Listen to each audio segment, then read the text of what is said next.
сіздерге өткендегі видеоның жалғасы, яғни Қытайдан заводтан тікелей товар заказ беру, яғни товар таңдап, оплатасын жасап, және доставка жасайтын кездегі курьердің трек нөмірін алу жайында айтқан болатын. Ал енді сол доставканың Қытайдағы складқа қанша уақытта жетіп келді, және қандай процестер жүзеге асты, соны көрсететін боламын. Қазір оның үшін 1688 сайтына кіремін. 1688 сайтына кіреміз. Сосын өзім тапсырыс берген тауардың үстіне басамыз. Міне көрдіңіздер, мына жерде көрініп тұр. Мысалы мына жерде бір деп тұрса, онда бұл жерде оплата жасау керек деген сөз. Мына жерде уже оплата жасалды деген сөз. Ал мына уже мынаған көзше КамАЗға. Онда оплата жасалған товарыңыз уже доставка, яғни заводтан курьерге тапсырылды деген сөз. Яғни КамАЗға тиеліп, доставкаға жіберілді деген сөз. Қазір менің жағдайымда уже кеп қойды складқа, яғни Қытайдағы складқа кеп қойды. Сонда да бірақ мына жерде әлі өшкен жоқ. Негізі курьер қабылдап алды, курьерден жаңағы складта отырған жұмысшылар. Одан кейін негізі мына жаққа көшу керек болатын. 31 зат жерге. Неге екенін білмеймін, бірақ әлі осы жерде тұр. Қазір енді осының үстінен басамыз. Міне ашылды. Енді міне доставка жіберілген. Қазір осыны ашамыз, мен толықтай көру үшін. Міне көрдіңіздер, өткен видеода мына жерде қызыл болып тұрған, леп белгісі болып тұрған, енді міне жасыл птичка қойылды. Яғни бұл деген сөз сіздің товарыңыз жеткізілетін мекен-жайға жеткізілді, яғни қабылдап алды деген сөз. Мынаны айттым өткенде, бұл трек номер. Мына жерден бассаңыздар копировать етіп аласыздар.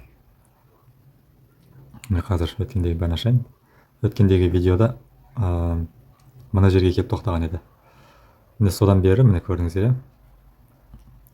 Сосын ертесі күні 11 число күні, 11 апрельде түнгі 43:57-де өзгерген, яғни адрестер өзгерген.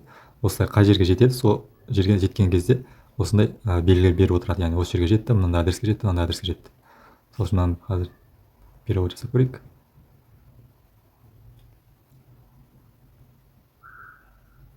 Отгрузка покинула центр Фошан. Әр қалаға жеткен кезде, әр қаланың центріне, яғни почта центрлеріне жеткен кезде осылай статус өзгеріп отырады екен. Сонымен қысқасы мен 10 күні тапсырыс берген болсам, оплата жасап, сонымен маған жетіп келді складқа дейін.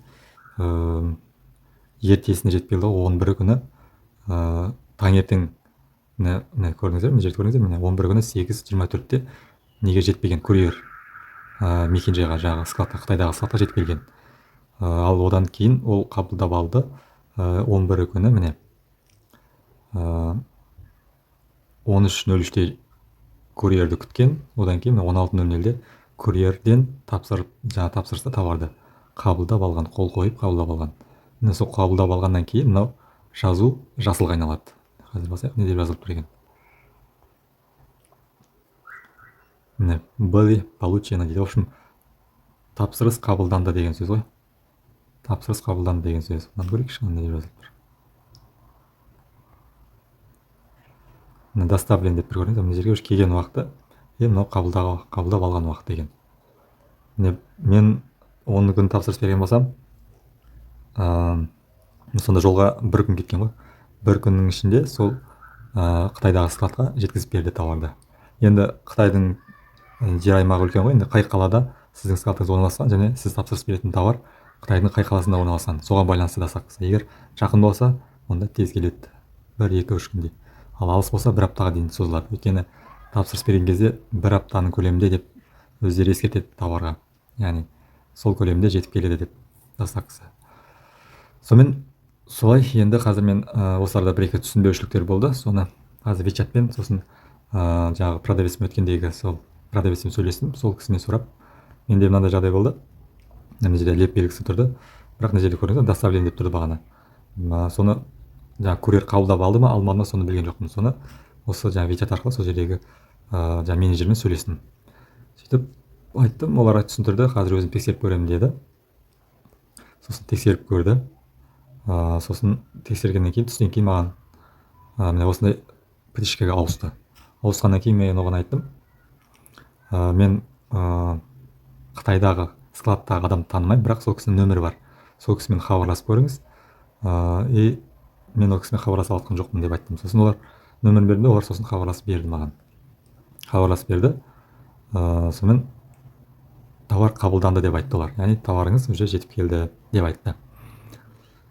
Сонымен олар тексерді, сосын мен келіп не қылдым, тексеріп көрсем сол жаңағы статусы былай өзгерген екен. Сол арада осы поставщик, осы товарды тасымалдайтын, яғни Қытайдан Алматыға алып келіп беретін поставщиктермен сөйлестім. Яғни осы трек кодын копировать етіп алдым да телеграмнан жаңағы поставщикке жаздым. Менде осындай жағдай, жаңағы курьерге звондап айтсақ, олар уже товар складқа жетіп келді деп айтып жатыр. Сіздер тексеріп бере аласыздар ма деп ол кісілерге айтып едім. Олар айтты, күтесіз деп айтты. Егер осы статус тұрған болса, онда сіздің товарыңыз жетіп келді неге, складқа. Бірақ әлі оны точносын білу үшін трек код бар ғой, соны сканировать етіп көріңіз деп айтты. Жаңағы тексеріп көріңіз трек кодты деп айтты. Яғни олардың ол карго компанияның өзінің арнайы тексеретін сайттары бар, трек кодты. Яғни складқа жетіп келді ме, жетіп келмеді ме деген. Сосын мен тексеріп көрдім. Басында тексерген кезде ешқандай не шыққан жоқ. Мысалы 11 күні тексердім.